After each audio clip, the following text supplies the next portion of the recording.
à la 6e réunion. Welcome to the 6th meeting.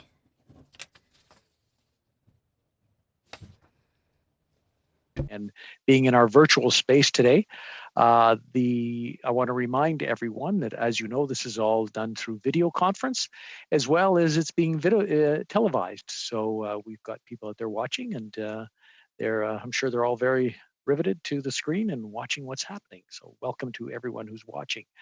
We'll start off today with the minutes from our previous meeting. Is everyone okay with the meeting? Is there any comments on that or anything that should be brought up? And we'll accept them and continue. Number 2, is there any business arising from the previous meeting?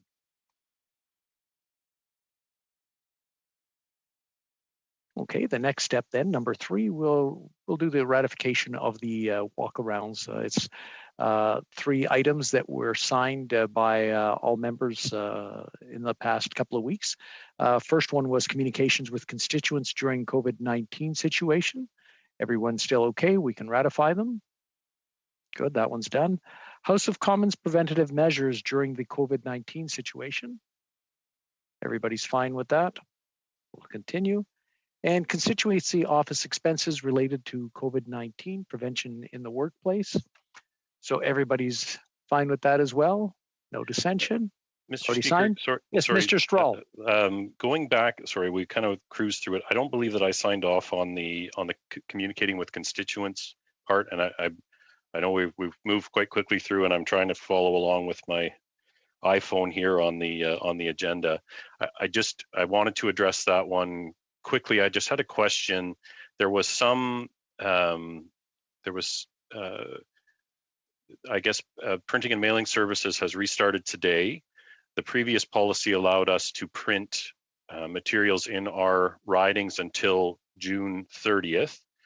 But there was, I just wanted to make sure that we were still being allowed to print materials in our riding until June the 30th, and that there was some, I was a little unclear as to whether or not that would be allowed for all products, or was that still for strictly COVID-19 related communications, and how strictly is that being interpreted? So I know a lot of our colleagues will want to move ahead, but I just wanted to make sure that we weren't being too restrictive on the printing and the writing scenario, because I think there will be it will help clear the backlog right now if we do allow some flexibility for printing to occur in the writing. So I just wanted clarification on how that clause was being interpreted. Okay, very good. What I'll do is I'll pass it on to Rebecca Kletke, who can answer that question right now, and maybe she can answer that and make sure that we've got it all covered. Rebecca, it's all yours. Sure. So the purpose of our presentation today is to give an update on the original communicating with constituents during the COVID-19 situation initiative, as well as ask for an extension of the policy changes that were put into effect surrounding that initiative, as well as talking a little bit about some adjustments we've made internally to the services we'll be providing to MPs. But just very quickly on your question, Mr. Strahl, on the content for the current initiative that is allowing MPs to print externally. We are reviewing that content and ensuring there is some COVID-19, but we are not applying a strict percentage or anything on the content to allow for it to go ahead or not with external printers. So during the implementation of the Communicating with Constituents program, we've been able to serve the needs of 150 MPs. That's actually this week up to 200 requests that we've received. And those requests are at various stages of production currently. So those 150 requests alone have generated over 1,300 emails with external suppliers and MPs and a lot of administrative back and forth. On average, there's been 12 days between the submission of a request and the delivery of the product to external providers for delivery to Canada Post, around the same time frames as we see with our own printing and mailing services time frames. And there's been several other challenges related to the program. To your point, Mr. Strahl, we see expanding content needs coming in and other service needs coming in, such as envelopes, stationery. The availability of Canada Post has also been a challenge, and as well as availability of external suppliers in some regions of the country. The challenges are outlined in detail in the submission that you received last week. And even though that we've been able to find solutions to some of the challenges with the program, we still have decided to reopen the printing and mailing services in order to meet the needs of MPs. We will be reopening with a limited format in order to continue to expedite the production timeframes and distribution of materials. Another key aspect of the limiting of the formats will allow us as the House administration to manage our staffing levels and respect physical distancing protocols on the floor of our production facility. We take the health and safety of our employees front of mind in this decision. Other services such as envelope processing and personalized stationery will also be available to members. And the program approved by the board on April 17th will continue to be available to members to communicate COVID-19 related messages with external service providers until the end date originally approved by the board. The decision that we're seeking from you today is to consider extending the policy changes related to the inclusion of logos and COVID-19 related messages from local community, government, or non-for-profit organizations that would be of interest to constituents, and to encourage donations for registered Canadian charities on matters related to COVID-19 in printing content for the remainder of the fiscal year, and that's whether it's printed internally or externally.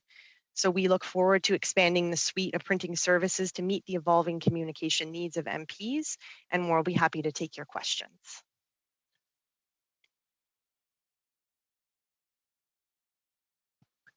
Do we have any questions? Oui, Madame de Bellefeuille, vous avez une question. Ms. de Bellefeuille, you have a question? I do have a question.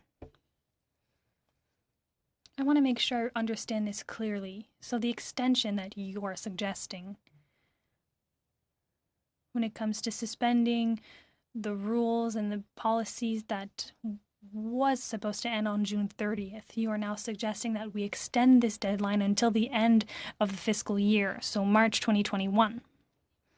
So MPs will be able to communicate messages related to COVID through advertising for food banks, for example, and to ask for donations, all the while linked to COVID-19. But we still can communicate other content, not only linked to COVID-19, in the next messages we send out. That's my first question, so I just want to make sure I understand that correctly.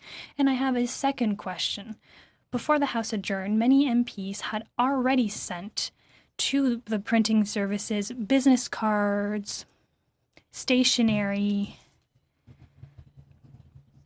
So everything that was already started up before the House adjourned, will that start up again when the printing services starts up again, or is it just going to be put aside and we're going to focus on other printing services? Ms. Klutke? In a nutshell, yes to both questions. So if I understood correctly, if some MPs have set aside some work because work had been suspended, this will start again. Yes, yes, it will. Thank you. Mr. Speaker, clearly I should have just waited for item number 4, but I appreciate Rebecca's presentation. So just again, we're extending the policy till March 2021, but we are only extending the external printing exemption until June 30th, correct? If that's what we agree to. Correct. Okay, thank you. Perfect. No, when I heard the answer, I was kind of worried that she wasn't answering you directly, but she got to it, and it was part of the next presentation, so it all worked out very well.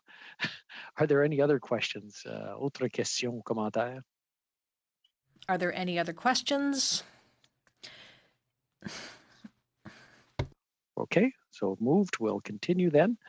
The next one will be the implementation of the proactive disclosure requirements of the Access to Information Act in the House of Commons. And the presenters will be Danielle Paquette, Chief Financial Officer, Philippe Dufresne, Law Clerk and Parliamentary Counsel, and José Fernandez, Deputy Chief Financial Officer. We'll let Danielle start.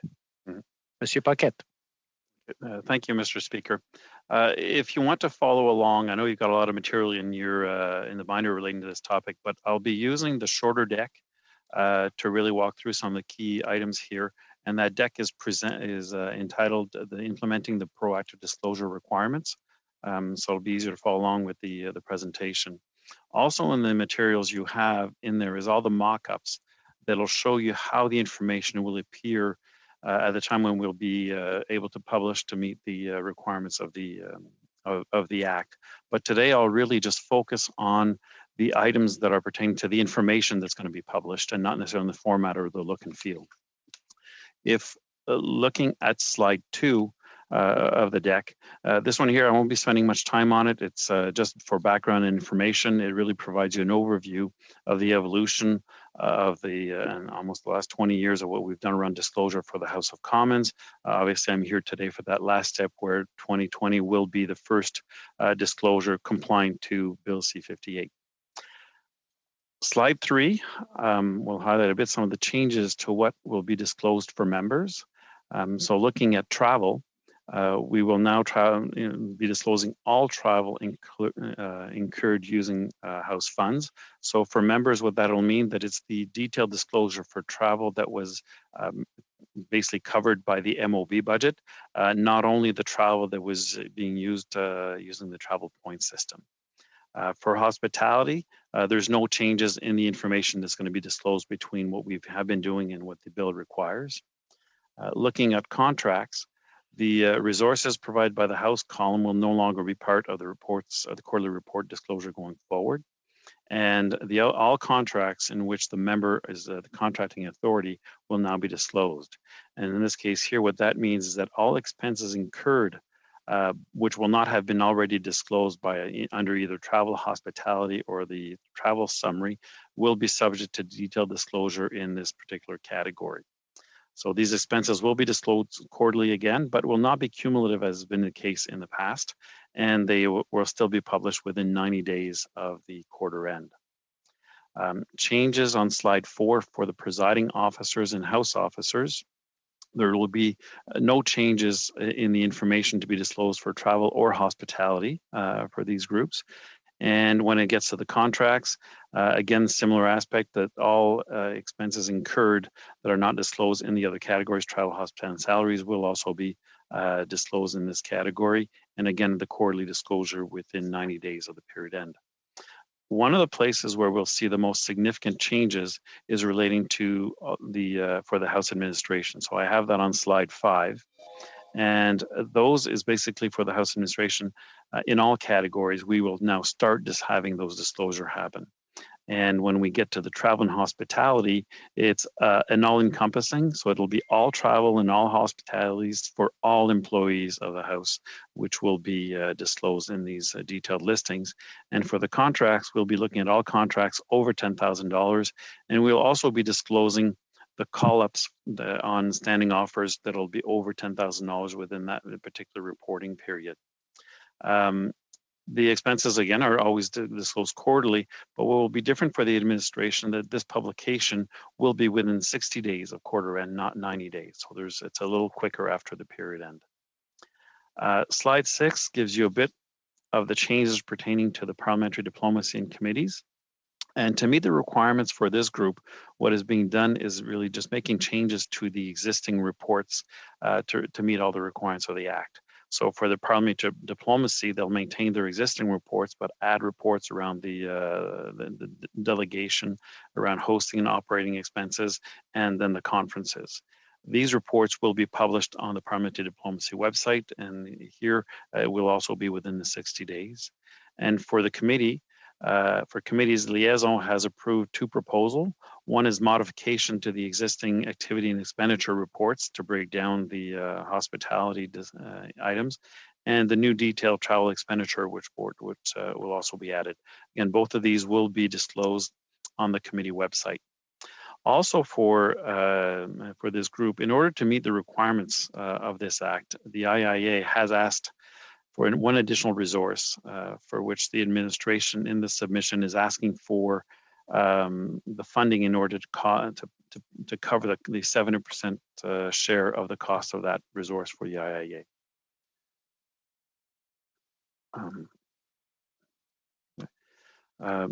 De plus, la loi de l'accès à l'information. As well, under the Access of Information Act, there are 2 exceptions to proactive disclosure, security and parliamentary privilege.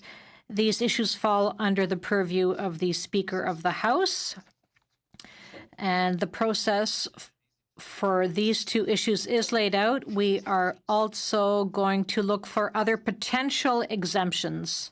So to conclude, we changed these tools and practices to meet the requirements of the Act.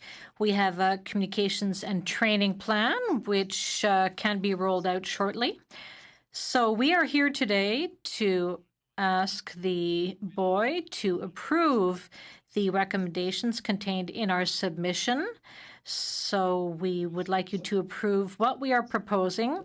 The proposed changes to the bylaws, and changes to the members' allowances manual.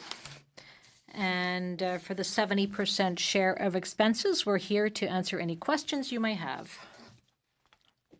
Are there any questions, observations?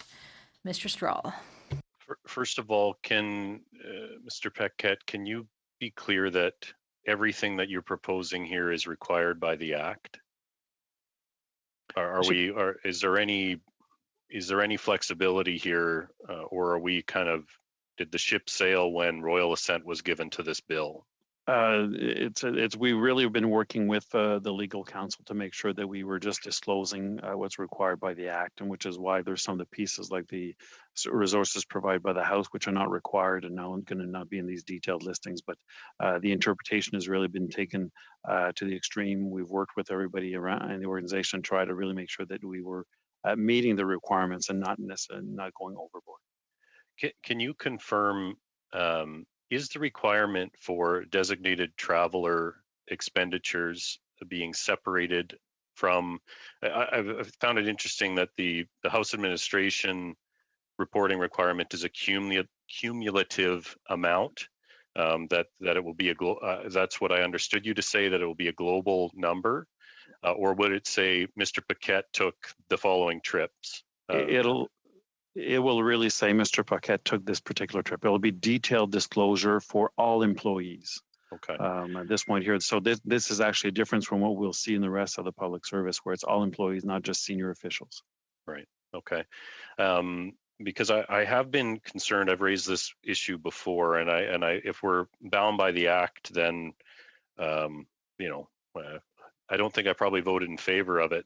But all that to say, when we allow our disclosure to put targets on our families, I have a real difficulty with that, and we saw this during the last election, where members and their designated travelers were singled out, targeted, and it was exploited for partisan gain. And quite frankly, I don't know if there's room in this presentation for us to take another look at that. Perhaps we need to have a greater discussion around it. But I am troubled by what is meant to be shining a light on what members do. It's actually discourages members from taking advantage of the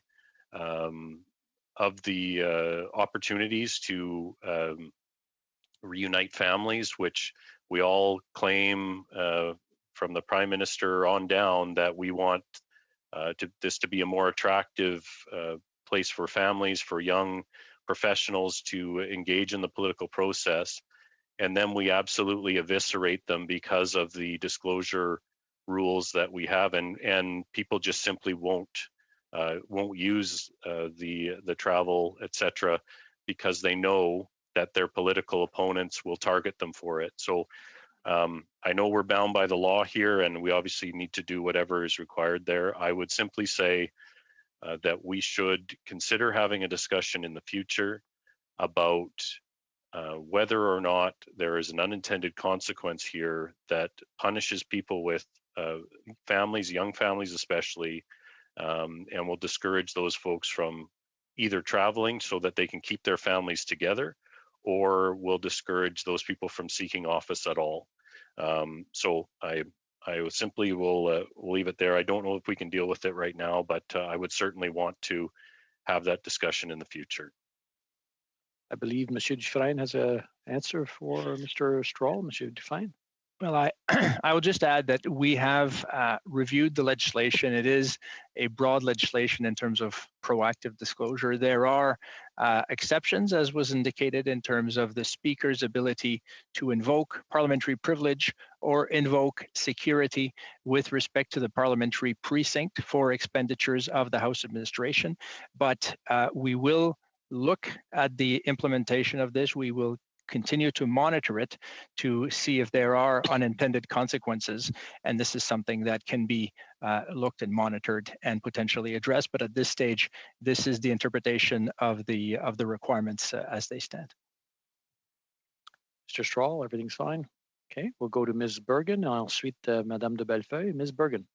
Thank you very much, Mr. Chair. And actually, my first question is just in a follow-up to the answer. I guess I was under the assumption that this this proactive disclosure was mandatory as per the Act, and there wasn't necessarily room for interpretation. And if there is, then I would suggest, because I would agree very strongly with what my colleague Mr. Strahl brought forward, I would suggest rather than wait and see, and if there are unintended consequences, we discuss those, and if there are any others here, and try to address them now. Now, if we have no choice, if the Act prescribes this to a T, then we have no choice. You know, I guess you could elect a Conservative government, and we could always change it again. But you know, I would rather we try to deal with it at this point and try to make it the very best so that we are complying with the Act, so that we are disclosing what we need to disclose, but whereby we don't have consequences that we have identified here could happen. So I would just say that. And then my other question had to do with the Speaker making these decisions. Is it prescribed in the Act? I'm just wondering how the Speaker would make the decision. Would it be at the request of a particular MP?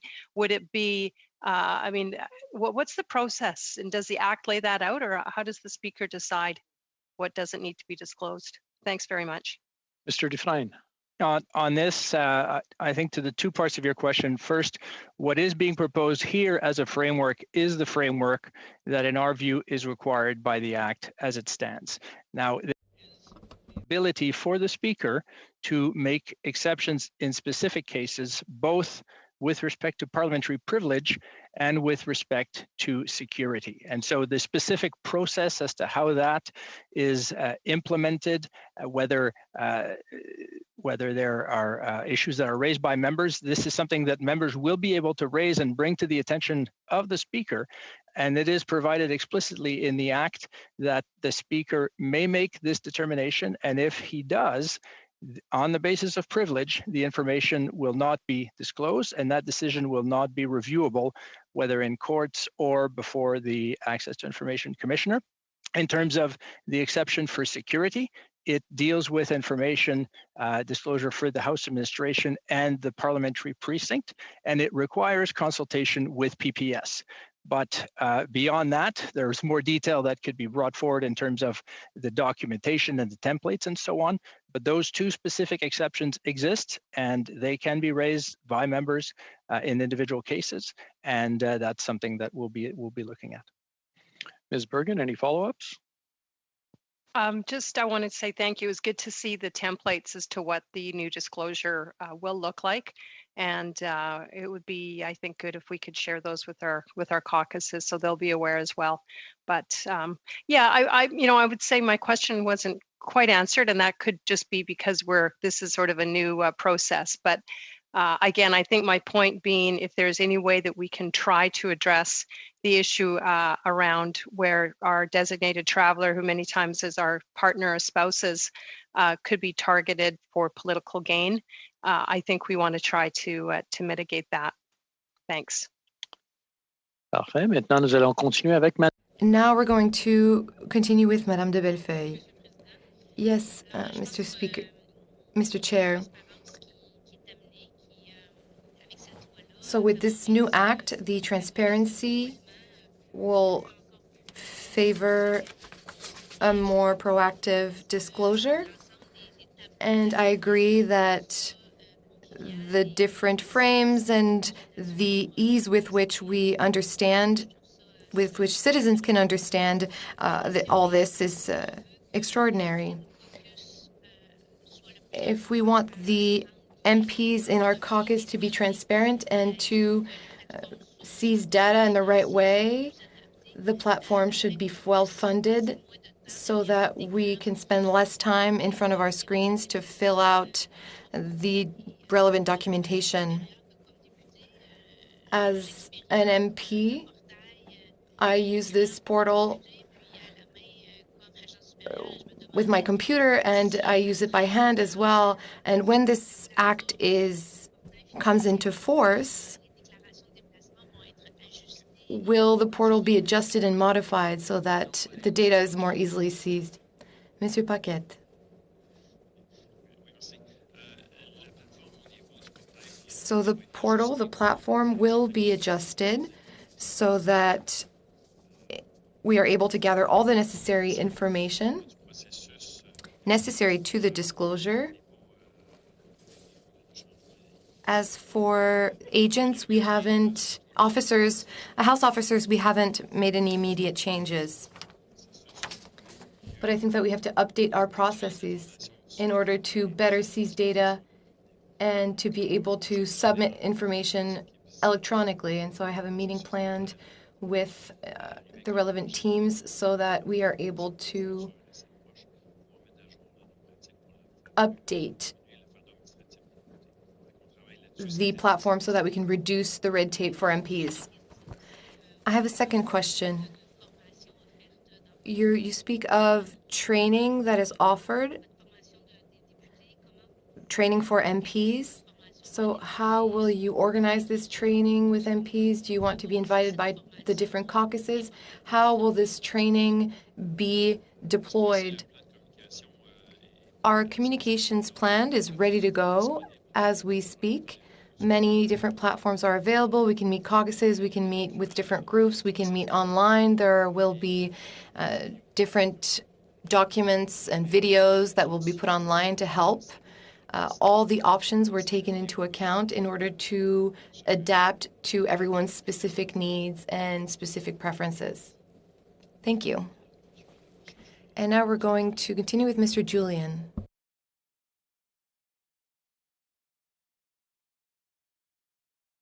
Merci beaucoup, Monsieur le Président. Thank you, Mr. Speaker, Mr. Chair. It always takes a few seconds before I can take the floor.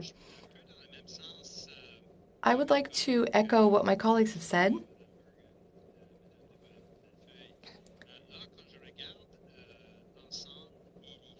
When I look at the whole and the different pieces that will be available online, I see that it's very detailed for partners and for kids. We're speaking of specific travel instances, but this is the question I have. If MPs can go to the chair and ask that this information not be disclosed to the greater public, I understand why someone would make that request, but it seems that this creates an imbalance. As Mr. Strahl said, I know that we cannot tackle this topic in depth today. We don't have the time.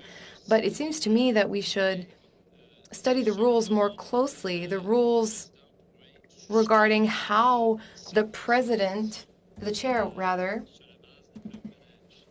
could not disclose certain information for security reasons. And so I understand the act that was adopted, but I think that we need maybe a clearer frame that will help us understand how an MP would not be required to disclose all the information. Good reasons do exist, namely for female MPs.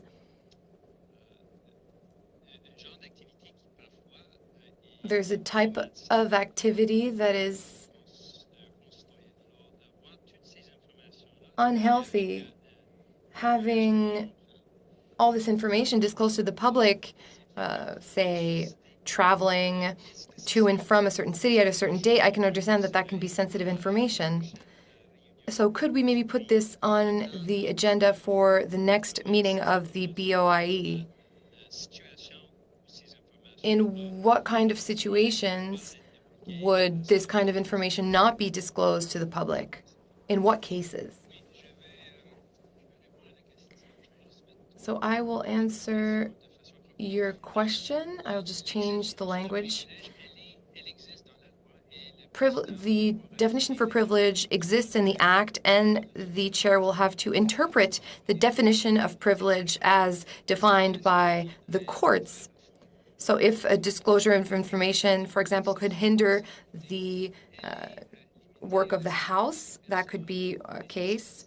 But for security, it's security of people and buildings in the parliamentary precinct. The frame exists in the Act, and the technical implementation of all this will be detailed later on. But the obligation to disclose expenses for traveling, for example, traveling of spouses or dependents, is essential. So what we wanted to present today is the template for respecting these different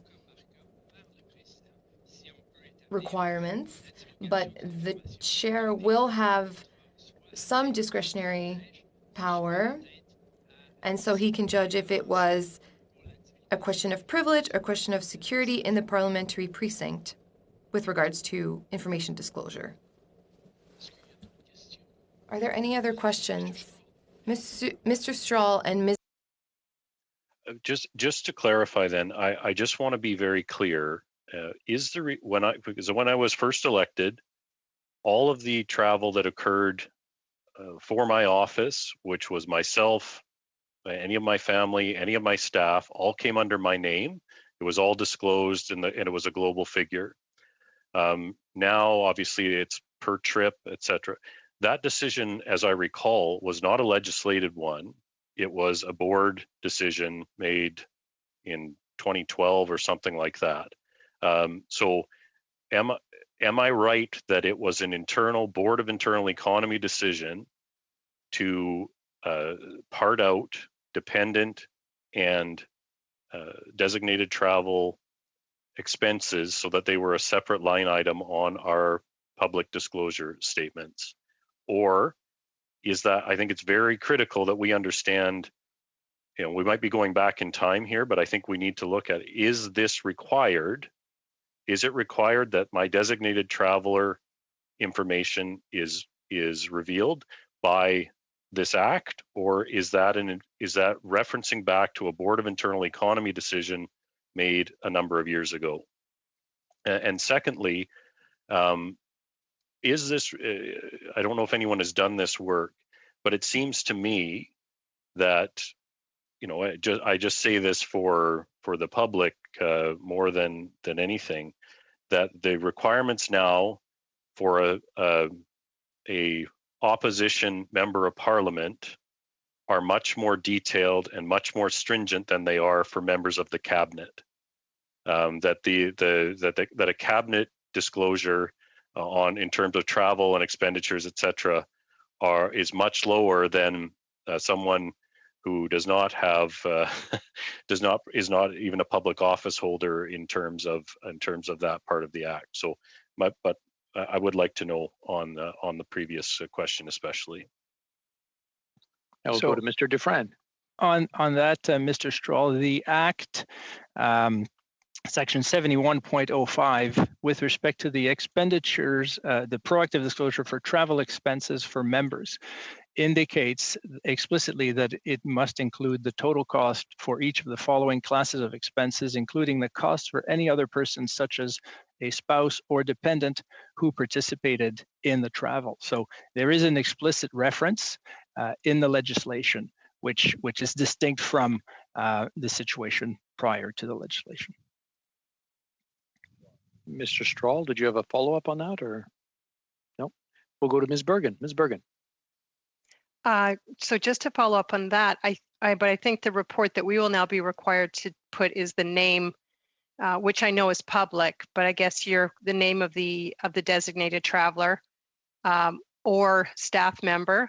So it looks like there are some additional requirements that we have put in that have not been necessarily explicitly asked for by legislation. But my question is back, though, to the speaker's decision. So in your answer to Mr. Julian, Mr. Dufresne, I'm still not clear on a number of things. Would a member go to the speaker ahead of time and say, I took this trip with my spouse, and I feel that if it's disclosed, my privilege would be breached or there'd be a security risk. Can you decide? And then the speaker would make the decision, and then the speaker might agree with that an individual MP, and so their expenses would not be disclosed and nobody would know about it? Or is there what's the process according to the legislation? Would we know, Ms. Bergen's expenses have not been disclosed because the speaker has deemed it a security breach on this particular trip? Or is nothing said about it? I think we need just a bit more clarity. And if we don't have that, again, that might be something we need to discuss. How does the speaker decide? Is it, this place is, I'm just wondering, because when the speaker makes a decision in the chamber, he or she would rise, there might be a point of privilege, then they rise and they give their reason, they give their decision, but it's all very public. And I know that this is you can't be public if you're trying to protect someone's safety and security or privilege. So I just feel we don't have enough answers, and you may not know those exactly either, which is fair. But I think there are some questions around how the speaker makes those decisions. Mr. Dufresne. What I can say there, Ms. Bergen, is that the legislation creates the exception. So it creates the regime for proactive disclosure, and then it indicates that the regime does not apply to information that has been determined by the speaker to constitute a breach of privilege if it's disclosed, or to constitute a threat to security of persons, infrastructures in the precinct for disclosure of information for the House administration. It then indicates that a determination on this by the speaker cannot be challenged, that it is a final decision for the purpose of this part subject to the rules of the Houses. And so in terms of how and to what extent decisions would be made public and the level of details that would go into them, I understand that detail has not yet been fully determined, but as you indicate, obviously, if you disclose publicly information that you're determining you can't disclose publicly, that wouldn't make sense. But in terms of how to determine and disclose that the speaker has made such a determination, that is subject to being corrected by the chief financial officer. That's not something that's been, the details have not been determined there, but certainly the exception exists. And this is something that could be raised by members by bringing information to the attention of the speaker. Are there any other questions? Can I follow up with that? Ms. Bergen, please. Well, I may be the only one. I don't know what my other colleagues feel, but I feel that and I appreciate the act is fairly general then, but I think that's something that we need to be talking about and setting some parameters around. I mean, we're setting the stage for what could be many, many years, many different speakers and different parties in power, and that I think that even puts a lot of pressure and responsibility on the speaker, whereby they, even today we're going to be, we discuss requests for exemptions from MPs. That's all done in public when those decisions are made. And so I don't know how the others feel, but I do feel that part, there are a number of things that will be new for our members of parliament, but to be informed that you will be disclosing your information, but your colleague may actually not have to because the speaker could decide and nobody will know. I think that's problematic. And if the Act doesn't provide for clarity on that, I think we need to have some clarity on that before we move ahead on this. On that, Mr. Speaker, is there anything, to Mr. Dufresne, is there anything preventing a speaker from exempting members of parliament entirely? Like, really, if a speaker says, I believe it's a breach of a all members' privileges to have individual trip information disclosed because of, for instance, what Mr. Julian raised, it puts the security of all members in peril, or I believe there's a greater than zero chance that it does, and then the speaker says, so I'm exempting everyone from that requirement. Are you saying that is then, and I'm sorry to get into it here, but this is what our jobs are you saying that is then not challengeable, or would that not pass a reasonable person test? Like, I'm trying to figure out, could a speaker essentially run for office at the beginning of a parliament and say, and as your speaker, I will exempt all of you from providing this information because I believe it is a violation of your privileges to do so. It raises questions that I don't feel we have answers to yet. Well, Mr. Dufresne, and then Madame de Bellefeuille a une question. Monsieur Dufresne. As I indicated, the Act gives the final word on this to the Speaker. It's not reviewable in any other place. This is similar to when the Speaker makes a ruling in the House on the prima facie question of privilege. But the fact that it's an unreviewable decision doesn't take away from the responsibility to apply the rule in issue. And the rule in issue is that the Speaker must determine that the publication of any given information would constitute a breach of privilege. So it is constrained by that definition of parliamentary privilege, and it is constrained by the notion of threats to security and the requirement to consult with the PPS. So it is the Speaker's responsibility to apply this, but there is a criterion. It's not a complete discretion to make that determination. Maintenant, Madame de Bellefeuille. Ms. de Bellefeuille, you have the floor, and then it would be Mr. Julian. Well, I'm listening to my colleagues, and I'm not sure I really understand their fears, since I consider that, MPs, as MPs, we have to show the example. If I'm a young father or a young mother and I'm an MP, and in order to carry out both my family life and my parliamentary life, and I have to try to find a balance, well, then the House puts at my disposal several things which are known clearly by everyone. So I think we should be able, as politicians, whether we are men or women, to be able to explain to the population the situation and to give the example. So I do not necessarily share the fears expressed by Mark or Candice. There will always be people who will find that, MPs are too expensive, they spend too much money. But when we're speaking about family travels, spouses or children, I think it's a clear illustration that we are living at another era where both female and male MPs are parents or even grandparents, and they have this family life, and they need to find this balance, which is desirable for everyone. So we have to accept this fact, and we have to defend this position and not try to actually subtract ourselves from the act and to put these expenses under the carpet because we would be afraid to be ill-perceived. So I think the act will come into force on June 21st, and if all MPs are doing some reasonable trips within the framework of family life and professional life balance, and if they do this in a rigorous way, well, then I believe that it's kind of easy to defend the fact that we can do that, and while at the same time as being elected, we are also a family person. So I'm not sure I understand this debate, what we're trying to ask the president to exempt us to actually disclose this information. But I think in my view, we have to show the path. We have to be an example. Yes, it's possible to have a political life, to have a spouse, to have children, and therefore the Act has provided for trips and travel so that we can be balanced politicians. So that's my position.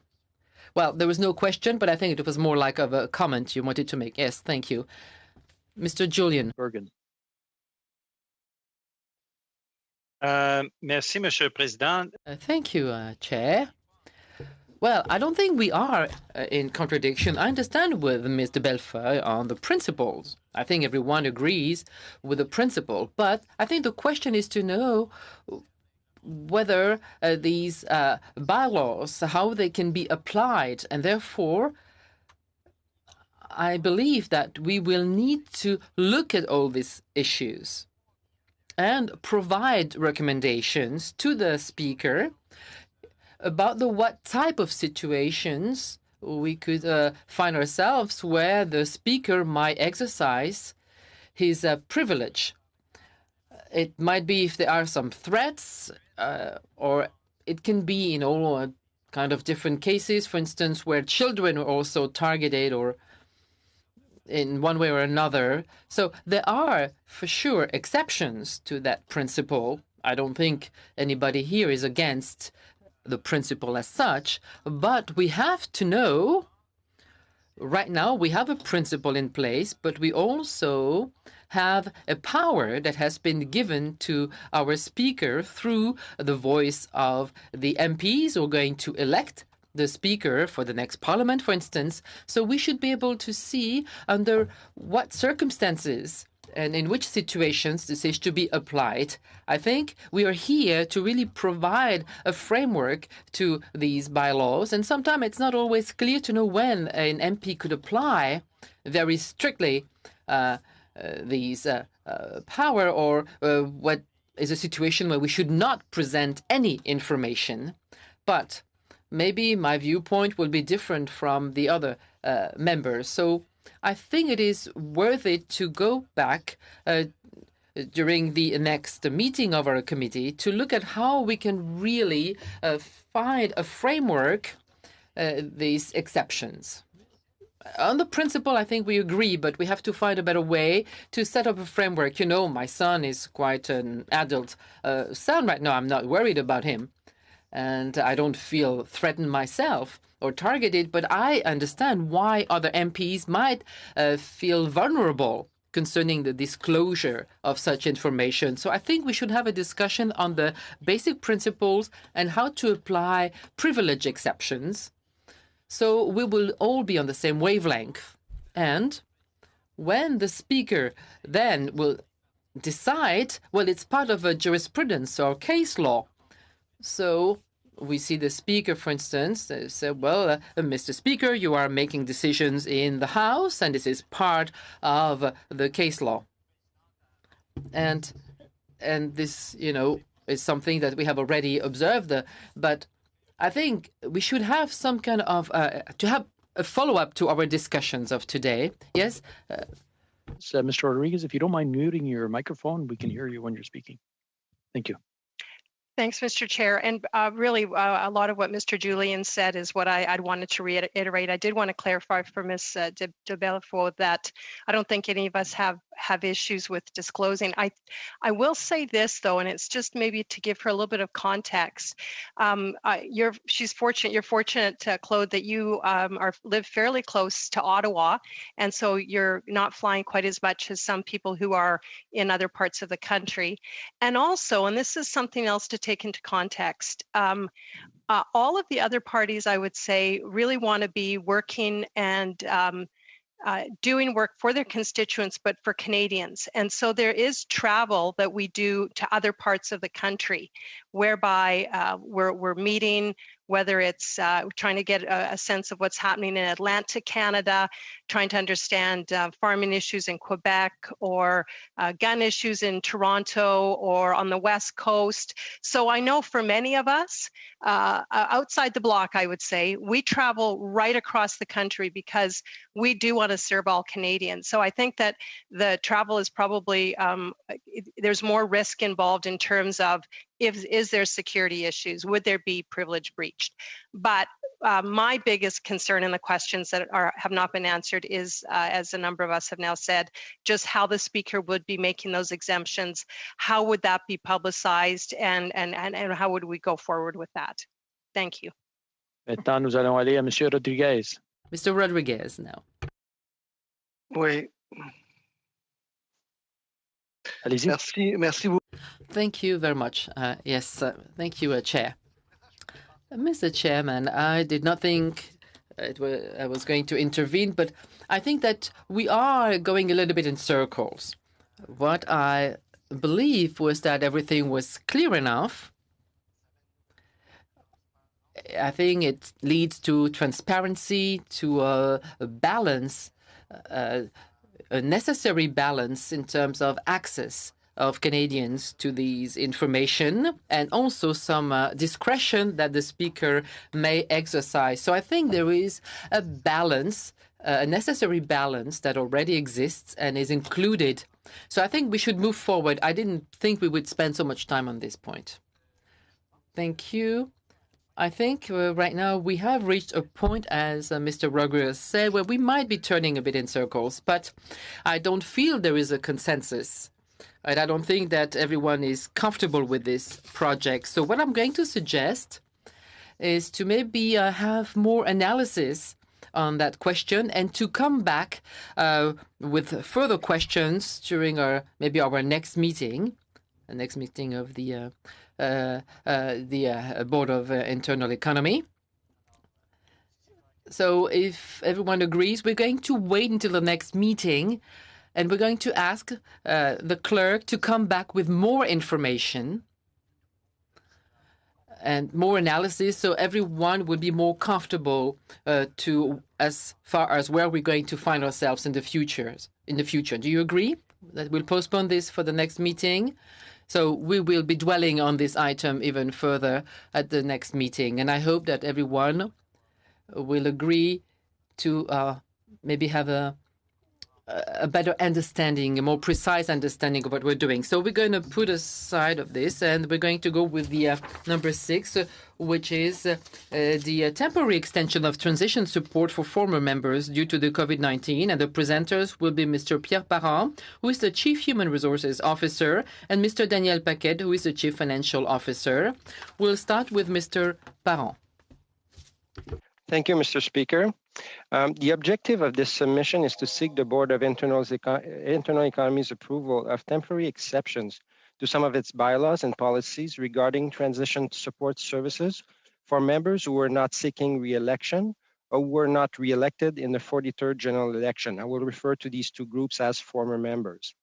This is naturally due to the COVID-19 situation. The existing transition support provisions have been put in place to help former members to transition out of their roles as members. Former members who wish to pursue new career opportunities and entrepreneurial paths or to transition into retirement have access to a transition support budget in the amount of $15,000, which can be used for counseling, education, training, other eligible career transition expenses, as well as accommodations, meals, and incidentals for 4 round trips in Canada. La situation The situation brought on by COVID-19 led to temporary closure of some teaching establishments and the partial suspension of air travel for many companies. As such, former MPs communicated with the House administration to ask for an extension of the transition period to allow them to receive career transition services or, again, to begin or to finish some study programs, training programs as well. For some of them, these training programs were canceled and they were to start in the spring or in the summer. Some others have had access to support transition services, but won't be able to complete their programs.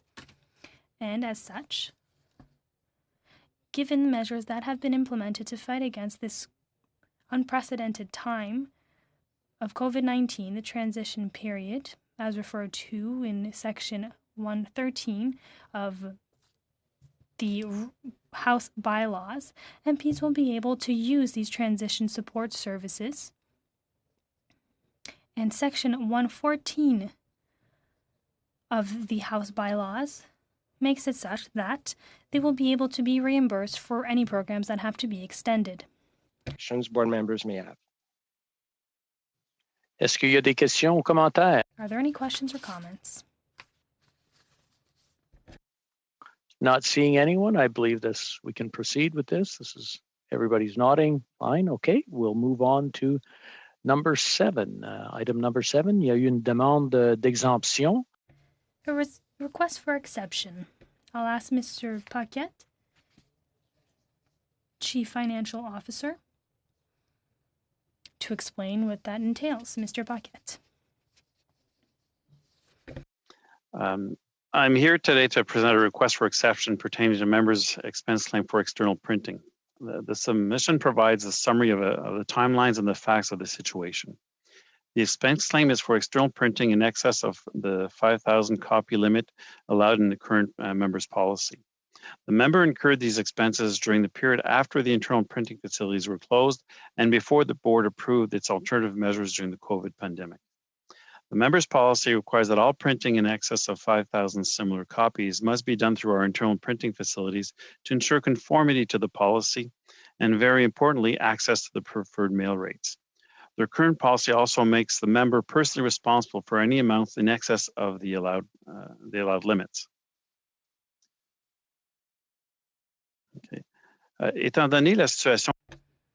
Given the situation, MPs have asked the board to ask us to change the rules. The House administration has 2 solutions to propose. First, maintain current practices, and so MPs would be allowed for any surplus charges. Second solution would be this: allow a change to the rule so that any surplus charges be added to the MP's office budget. We ask the board to consider these solutions. Thank you.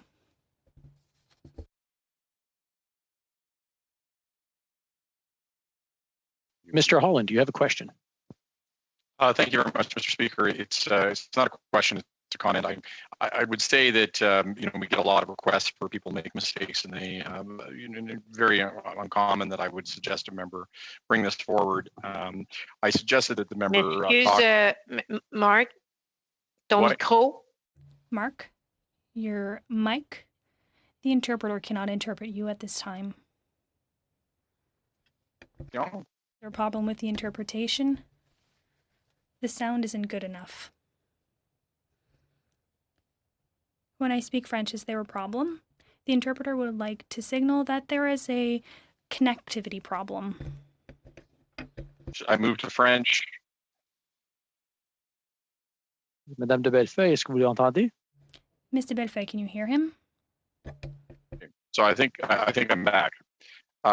So I just was going to say that I appreciate that normally these matters wouldn't come forward, but I think this was in speaking with Mr. BOIE was an honest mistake that was happening around wanting to get information on COVID-19 out.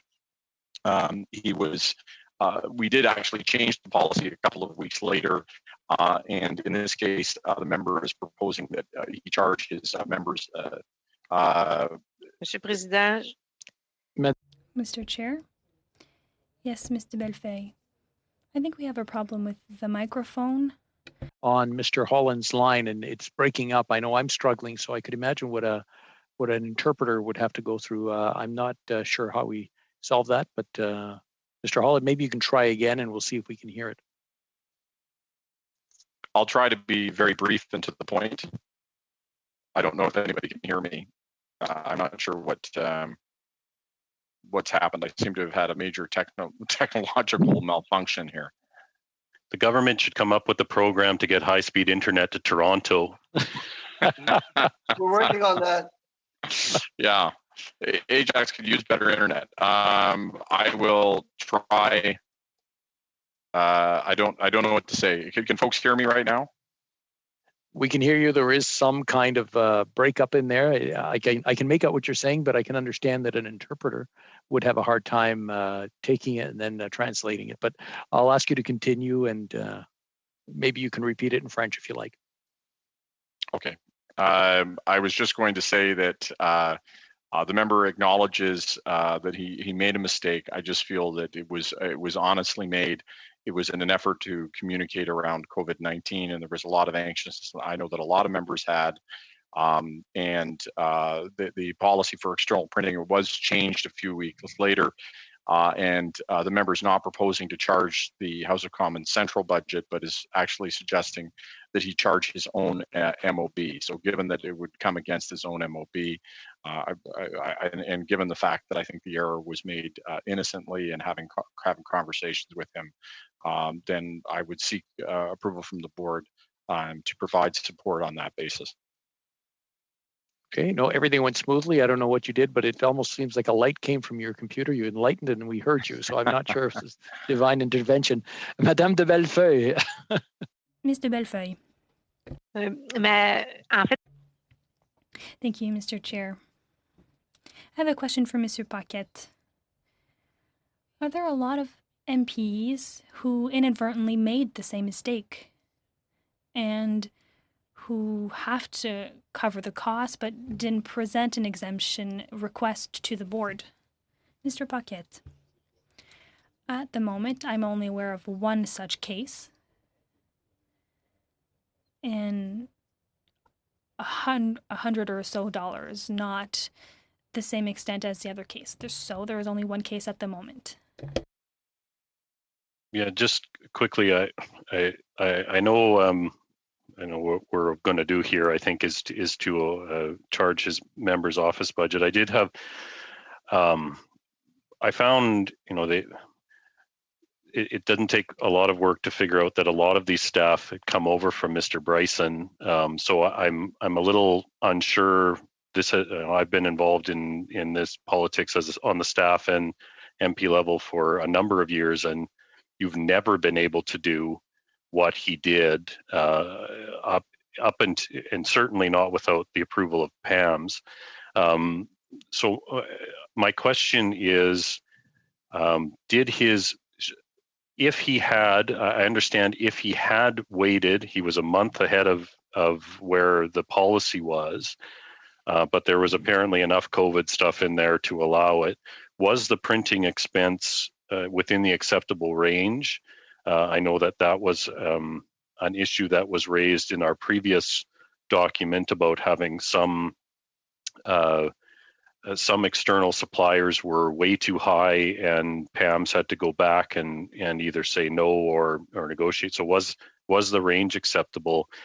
And certainly, I have never heard of a member going out on their own and mailing it under anything other than the negotiated franked rate or unaddressed ad mail rate. So what was the additional cost because the member went outside of the unaddressed ad mail contract that the House of Commons has with Canada Post? We'll go back to Mr. Paquette. All right. So the member did meet the requirement. It did have COVID-19 content in the document. The actual printing itself was within reasonable parameters, and the cost for printing, although a little higher than we'd seen, was not excessive. The big part of the cost is the post, because from with my understanding, it's the printer who actually went to Canada Post and just got the normal bulk rate and no corporate discounts whatsoever. So Canada Post was not aware that this mailing was for a member of parliament, so didn't invoke any of the advantages we have for that. So that's where the large majority of his excess cost is, that print is the postage, because it was actually a third party that basically mailed it for him. Okay, so but that's my question: is there? Are we allowed to use our MOBs for bulk mailing? I don't know. Like, obviously, we've allowed for external. Like, we're trying to retroactively cover him a little bit here, because of what he did and made a mistake. But does the mistake ever extend to, if I wanted, what is the cap on postage? Is that the 5,000? Is that where that's coming in? Or I'm trying to understand. We want to give some grace where mistakes are made, even though we might have questions about them. But the mailing part to me is concerning, because we have never had a policy where we've been able to go out and contract for bulk mail that I'm aware of. So that is what I'd like to know. What was the difference in cost between what he did and what would have been done had he waited a month and been approved? Okay. So Mr. Bucket? I don't have the exact difference of what it would have been had we processed it ourselves or him doing it on his own. The 5,000 limit is really just on the printed materials, so it needs to be, if you go exceed, well, the 5,000 has got to be anything. There's got to be more than 50% difference in the material if you're going to print more than 5,000. So it's really on the printed. At this point here, we don't have that much specifics in our guidelines around the limitations of using or sending any kind of mail or couriers for packages or things of that nature. So we don't have that in our parameters. It's just really the printed copies. But I don't have the specifics of what would have been the cost for us. At this point here, we can probably get it for you after the meeting. Okay, well, I would just say, if we're we take members at their word that it was an honest mistake. I think, obviously the buck stops with those of us that sign off on these things. So if it's charged to his MOB, I don't want to, you don't want to put a member out $13,000 or whatever it would be. But I would simply say, I hope that that when other members come with the same honest mistake type of defense, that we extend similar grace in those situations, and not simply based on what color hat we wear around the table. Any other comments or questions? So I understand that we have consensus here. Everybody's in agreement, so we proceed the way it's proposed. Okay, very good. Now, if I can, I'm going to go back to item number 5. The brief comment from the clerk. The proactive disclosure requirements will be coming into effect on June 21st, whether we like it or not. So I don't have much of a choice there, but I do have a commitment from the clerk that they will come back and explain what the exemptions are, and whether the person traveling, the family member, is actually named or they're disclosed, what information is disclosed, and they'll have a lot more detail for us on that. So if it's okay with you, then we'll just let that one pass and have the information come back to us.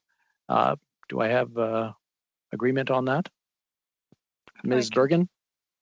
Well, I don't think that's ideal. So I'm not sure if we're being told by the law clerk that if we have an option, then I would say no, that your initial decision was the right decision. If the law clerk is saying we don't have an option, then we don't have an option. But that would be my position. I support your initial decision, unless we don't have an option, and then we're basically just being asked if we approve of the templates, which we do. But I don't think that you did get a consensus on this moving forward. I'll defer that to Mr. Dufresne. Mr. Dufresne. The proposal was to put in force the implementation of the legal obligations, i.e. the templates for the disclosure, but that we would come back as an administration with the process and details for the use of the speaker's powers to exempt certain elements of information. So that would come at an upcoming board meeting, but the approval would be sought for the putting in place of the measures for proactive disclosure as indicated today and required by the legislation. We'll go to Mr. Holland next. Or Mrs. Bergen, did you have a follow-up before we go on? No? Okay, Mr. Holland. Well, I just wanted to be clear on that point. As I understand it, there is no flexibility in terms of really what the board can do here. So I am sympathetic to the fact that folks have concerns, but I'm hearing that there's inflexibility in terms of what we can adopt. And some of the matters that were being discussed, I don't even think are necessarily being changed. So for example, the disclosure on designated travelers, it was my understanding that this matter before us is not amending that. I understand there's other concerns that members would have with it.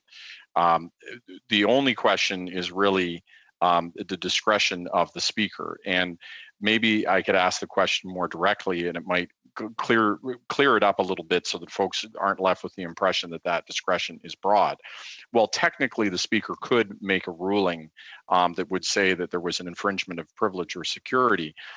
That ruling would still need to respect any speaker that was occupying the chair would be burdened with the need to respect the spirit of the act. And as I understand the spirit of the act, it is disclosure, and that if there is a security concern, it's a little bit hard for me to understand that security concern when the disclosure is not in real time. I mean, I can understand that there would be a security concern if it was in real time. What I think I'm hearing from folks is, if there is an act, well, it doesn't make sense for us to belabor it, and we have to accept it. And I think that that's kind of where we're at. There is some specific questions as to the power that the speaker holds, and I think those powers would probably be defined as rather exceptional in nature, and still would need to adhere to the spirit of the act. So there is some technical questions in the incredibly rare circumstance that there would be an unforeseen security concern or invocation of a infringement of privilege where the speaker would have a ruling. But those are very, very limited circumstances, I would think, would they not?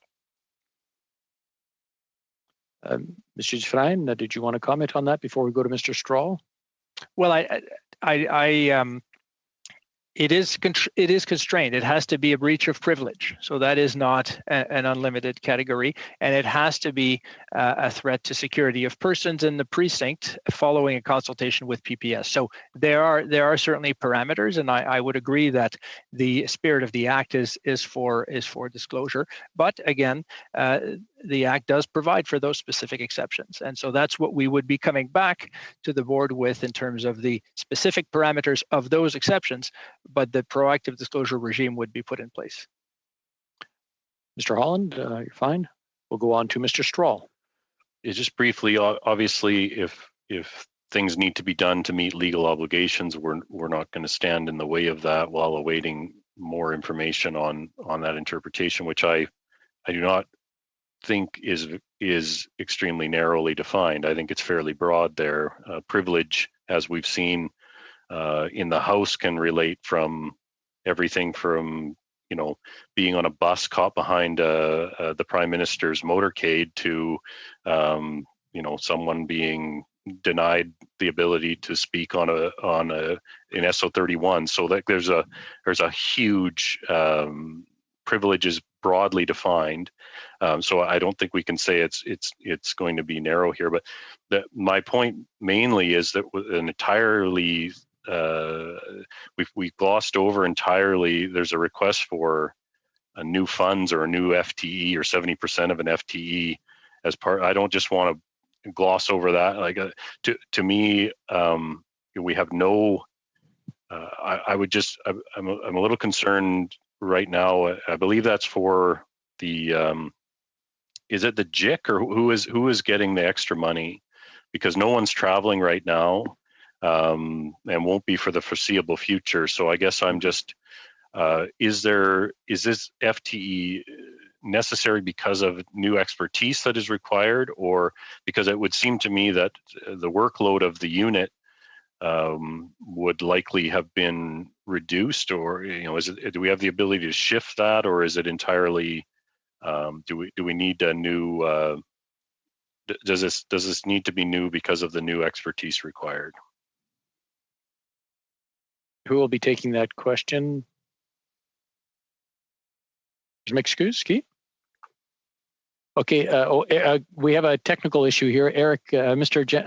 Jans was frozen for a few seconds, but he'll answer the question. Go ahead. You're on. There we are. Sorry about that.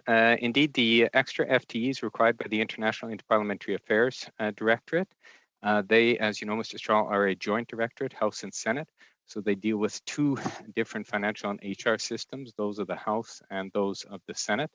The volume right now keeps the staff they have on hand for such work already fully occupied. Now with the requirements of these Bill C-58, they simply could not produce everything that needs to be produced in light of the new legislation. So therein lies the genesis of the request for the FTE, which would be split between the House and the Senate. That's why 70% for the House, 30% for the Senate.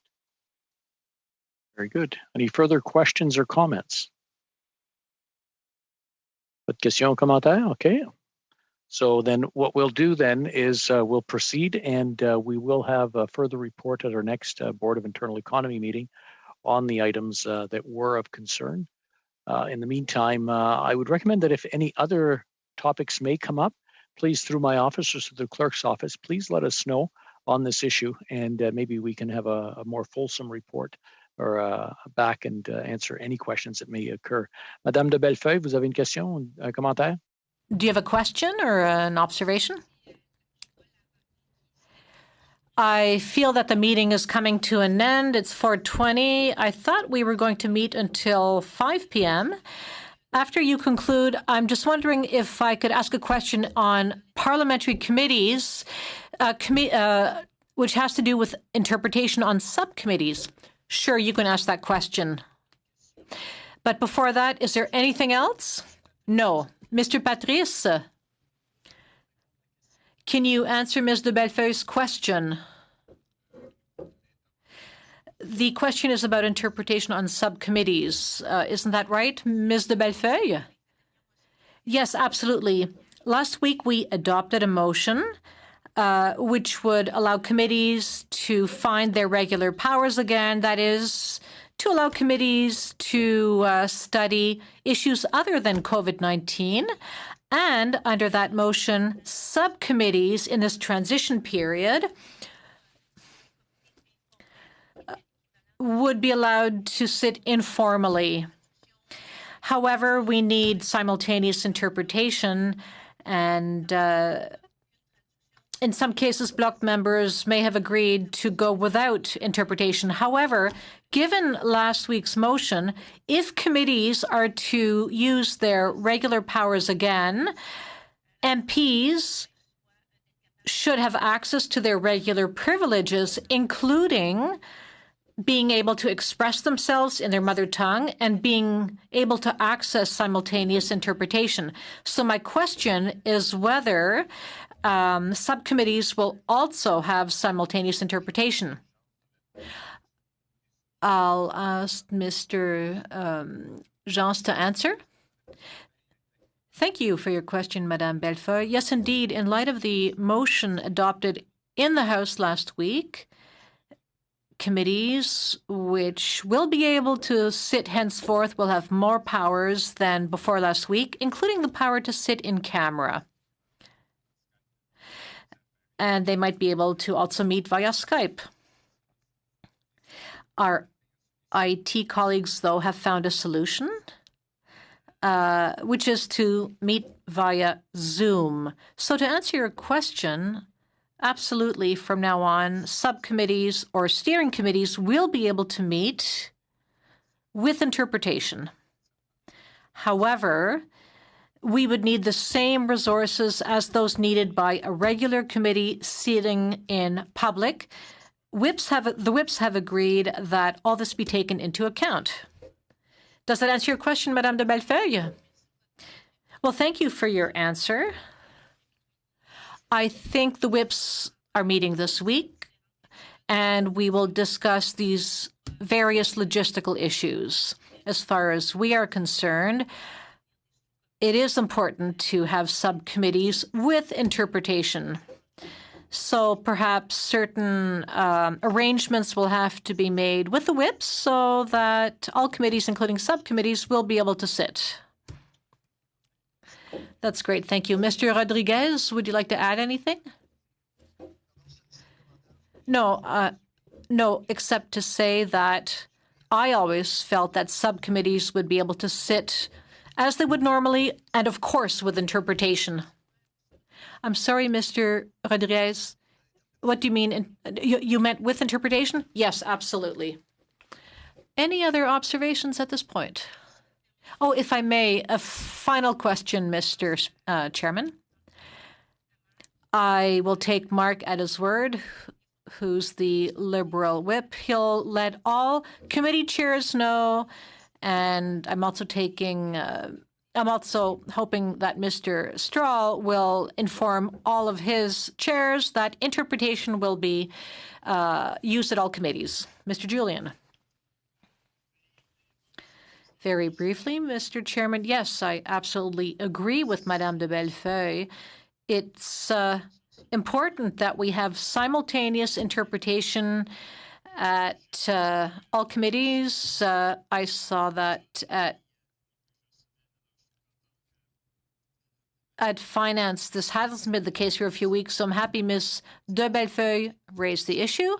We can fix the issue with IT, and it's fundamental for the functioning of Parliament. Thank you. Any other interventions on this topic or on other topics?